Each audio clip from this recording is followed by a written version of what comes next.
Good morning, students. In the last class, we saw how we can obtain the laws of reflection from Fermat's principle. And in this lesson, we will see how we can get Snell's law, that is the law of refraction, also following Fermat's principle. Who can tell me what is Fermat's principle for least time?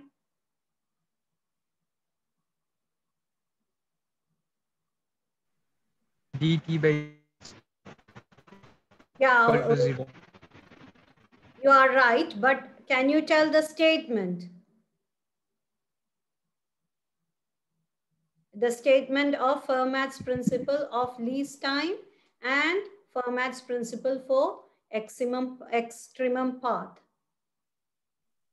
The light travels between 2 points along the path that requires the least time as compared to the other paths nearby. Yeah, compared to the neighboring paths. And also regarding extremum path, what is the principle? The light travels between the 2 points along the path whose distance will be either minimum or maximum. So you have to remember the statement of the principle. It may come for about 1 mark. So let us see how we can derive the Snell's law from these two principles. First, we will consider the principle of extremum path, that is the path will be minimum or maximum, using the formula as Mohammad Zaman told, dl by dx is equal to 0. And then we will consider the least time, that is dt by dx is equal to 0, and then we will obtain Snell's law. So let us consider, or let us obtain Snell's law from Fermat's principle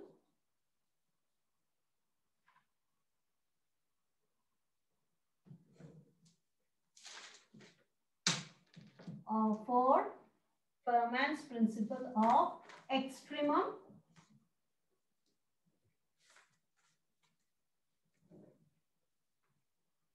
path. Okay. Oh, you can't see the writing. Oh, now it is visible. So let us consider a surface separating two media. Suppose there are two media. Medium 1 have refractive index mu1 and medium 2 has refractive index mu2. Now suppose a light ray starts from point P and is incident on the surface separating these two media at a point O. So let this be the normal to the surface. Now, suppose medium 2 is optically denser than medium 1. So, after refraction, how will the light ray travel? Will it bend towards the normal or away from the normal? It will bend towards the normal when it is optically denser. So, it will go like this, and let Q be the point where it reaches. Now, let us assume a perpendicular distance from P to this surface. Let it be S1 and let the height be H1. And let us assume another perpendicular distance from Q to the surface. Let this point be S2 and let us note the height as H2. Okay. So this angle between the incident ray and the normal is I, angle of incidence. And this angle between the normal and the refracted ray is R, angle of refraction. Can you tell me Snell's law, the generalized Snell's law? Who can tell me the generalized Snell's law?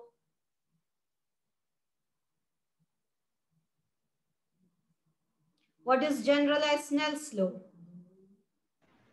The equation or the definition? Equation for Snell's law. Or sin I by sin R equal to constant? equal to a constant, and later if there are two medium with refractive index mu1 and mu2, we learned a generalized Snell's law. Theta sin theta equal to r. That one? Mu1 sin theta 1 is equal to mu2 Yeah. sin theta. Sin theta. So here, instead of theta 1 and theta 2, we have mentioned I and R. So the generalized Snell's law is mu1 sin I is equal to mu2 sin R. So this is the Snell's law which we are planning to get from Fermat's principle. So let us see. Now here, let L1 is the distance traveled from P to O by the light ray with a velocity in mu1. Let that be C1. C1 is the velocity of light in medium having refractive index mu1. And let L2 be the light distance traveled by light in medium with refractive index mu2 with speed of light C2. And then suppose S1, S2, the total distance is D. And one of this distance is X. From S1 to O, let X be the distance. So what will be the distance between S2 and O? If the total distance between S1 and S2 is D, what will D be minus X. Yeah, this is equal to D minus X. Okay, so now let us assume Fermat's principle of extremum path. Extremum path means this point is such that the light travels from P to Q only through this point. Is it possible for this fixed media, for the same color of light, to travel from P to Q through another path like this? No, it is not possible. Neither can light travel from P to Q without passing through O through another point. It is not possible. This is the only possibility. So we can write it as equal to dl by dx is equal to 0, where L is the total length. What is the total length? L is equal to L1 plus L2. That is the total distance traveled by light. So let us see what is L1 and L2. What is L1? L1 is equal to, if you consider this as a right triangle, because this angle is 90 degrees. So L1 will be the hypotenuse. The same way we did when we considered the reflection of light. What will be L1? Root over h1 square plus x square. Root of h1 square plus x square. Or we can write it as h1 square plus x square whole raised to half. Similarly, L2 will be equal to root of, if you consider this triangle QOS2, where this angle is 90 degrees, what will be L2? It's the hypotenuse. And you have sides H2 and D minus X. So what is L2? Root over H2 square plus D minus X the whole square, which you can write in this way as H2 square plus D minus X the whole square whole raised to half. So I'm going to substitute these two values in this expression. So it will become d by dx of, for L1 we have h1 square plus x square whole raised to half. And here I also have to tell you one more thing. Here we consider the distance traveled in these two, right? So these two medium are different, having their velocity of light different. So instead of the actual length, we have to consider the optical length. This is the actual length. So what will be the optical length? L is the actual length. So optical length will be equal to refractive index of that medium. refractive index of this medium times L1 plus refractive index of the second medium times L2. So instead of L, I have to write the optical length. So optical length is equal to, if this is optical length,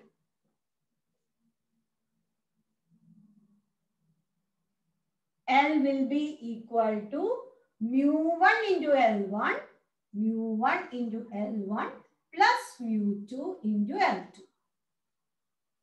Okay, so that will be mu1 L1 plus mu2 L2. So here, when I write here, I have to consider mu1 as well. So here inside the differentiation, there will be mu1. So mu1 times h1 square plus x square whole raised to half plus mu2 times h2 square plus d minus x the whole square whole raised to half. Now we have to differentiate these two quantities. You know that mu1 and mu2 does not change with x. They are constants compared to x. So we can take them out of the differentiation. So we have mu1 times. When we differentiate this, you will have half into h1 square plus x square whole raised to half minus 1. So it is minus half. Times, again you have to differentiate x square. So you will get 2x plus mu2 into, again when you differentiate this, it will be half into h2 square plus d minus x the whole square whole raised to half minus 1, that is minus half, times, here when we differentiate this, you will get 2 times d minus x. So 2 times d minus x into, again minus x, when you differentiate, you will get minus 1. So this is the expression. Now, all this is equal to 0 according to this. So this is equal to 0. Now, let me solve this. 2 gets cancelled. Here again 2 gets cancelled. Now it is raised to minus half. So I can write this in the denominator as root over h1 square plus x square. So this one I am writing as mu1 into x divided by root over h1 square plus x square plus mu2 into, what is remaining here?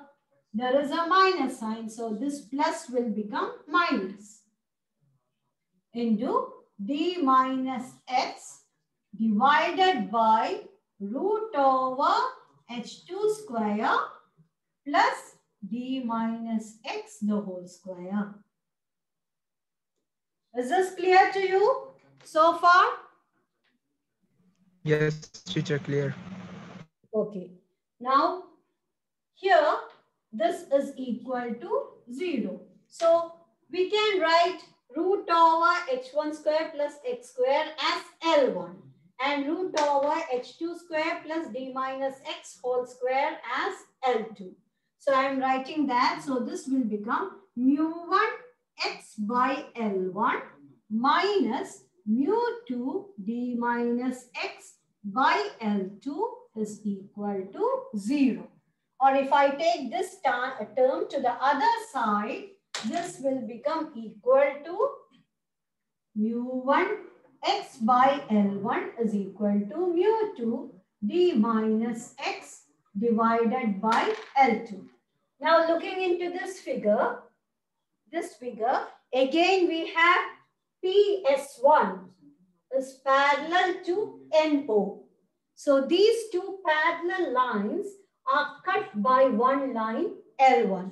So these two angles becomes alternate interior angles. So we can write it as equal. So this angle also will be equal to I. In the same way, this line QS1 S2 is parallel to the normal here. And this line L2 cuts these two parallel lines. So angle R and this angle becomes alternate interior angles, or they are equal. Now let us consider this triangle PS1O. What is sine I? Opposite by side hypotenuse. by hypotenuse. So I can write it as equal to, instead of x by L1, sine I. So this is mu1 sine I is equal to mu2. When you consider this triangle QS2O, you have the opposite side is d minus x and the hypotenuse is L2. So this is another mu2 sine R. So what is this? This is the generalized form of Snell's law. So this is how we will get Snell's law from Fermat's principle of extremum path. Is this clear to you? Yes, teacher, clear. It's clear. It's similar to what we did during reflection, right? So let us see the same law proved from Fermat's principle for least time. Now you can tell me, who can tell me the equations? In least time, what should be this equation? dt by dx. dt by dx is equal to 0. And I'm not rubbing this figure because we can use the same one for the derivation. The situations are same. You have two media separated by a surface, and the medium 1 have refractive index mu1, medium 2 refractive index mu2. Speed of light in medium 1 is c1 and in medium 2 is c2. Light is traveling from P to Q, and in between there is a surface separating the two media where it bends. So the situation is same. And now let us consider the Snell's law from the Fermat's principle of least time.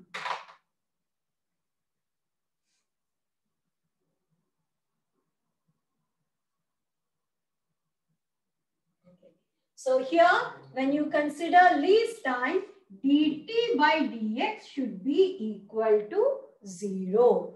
So what is the time taken? Time taken will be equal to total distance divided by velocity, right? So in this case, both the medium do not have the same velocity. So we will consider the optical path. So the optical length divided by velocity. Optical length, when we are considering the same light traveling through vacuum in the same time. So you can consider the velocity of light in vacuum instead of considering the velocity of light separately in two media. Okay, so the total time taken will be considered as T is equal to optical length, or the optical length of light divided by velocity of light in vacuum.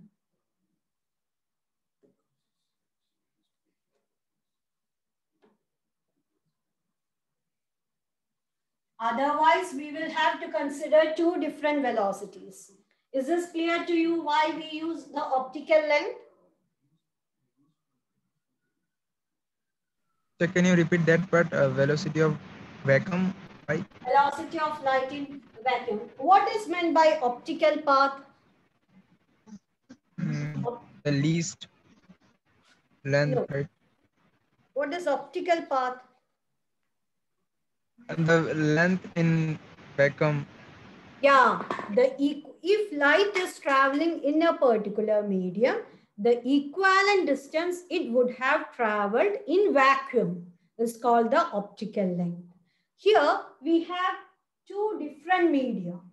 So when you take the total time, you will have to consider the distance traveled in one medium, okay, plus the divided by the speed in the second medium, and here distance traveled in the second medium divided by the speed in the second medium. I will try to show how in both cases the expression will come same. So here the optical length. How can we find the optical length if we know the actual length? We have to multiply the refractive index with that Oh, of that medium. so the optical length when they travel through L1 and L2 will be equal to mu1 into L1 plus mu2 into L2. This will be the total optical length divided by velocity of light in vacuum C0. Okay.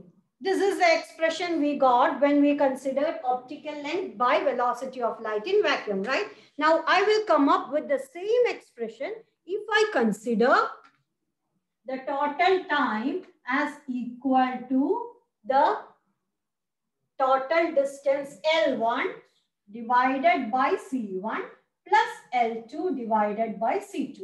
I will show you how. What is refractive index? How will you define refractive index in terms of the velocity of light? Refractive index of a medium is equal to